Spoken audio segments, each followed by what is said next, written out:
I want to make the game that I've been waiting 25 years to play.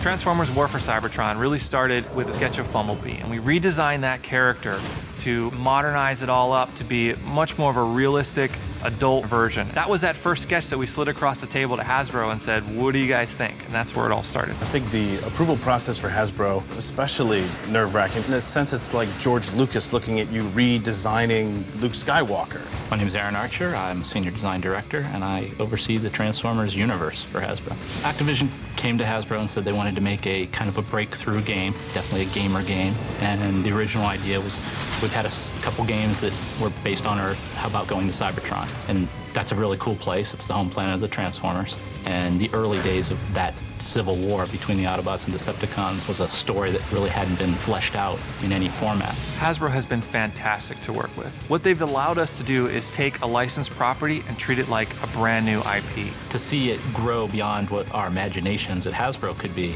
to be additive to that universe is fantastic. They've taken such a keen interest in what we've put together that my confidence that fans are going to love what story we're telling is extremely high, because it's got that Hasbro stamp on it as this is it. It's an amazing opportunity for us at High Moon Studios to work on creating the canon for what Transformers are going forward. Transformers War for Cybertron takes place on Cybertron. It's their backstory of what they were doing and how they became to be before they ever came to Earth. Because we're not tied to a movie, we're able to tell our own story. This is the Transformers game that they've been waiting for the last 20 years. It's based on the G1 universe. We're showing how Optimus rises into his leadership position. All those things were really cool to explore and build from that people wouldn't expect yet. You know, it's all fuzzy. We all kind of think we know, but you're really going to see it here.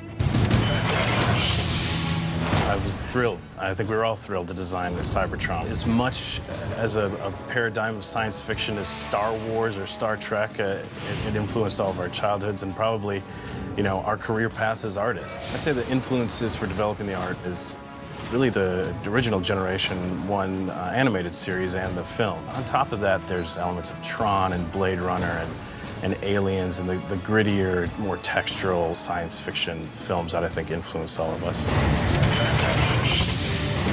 I think Transformers fans will like this game because we took it seriously, we took the property seriously. We have almost a reverence for the original.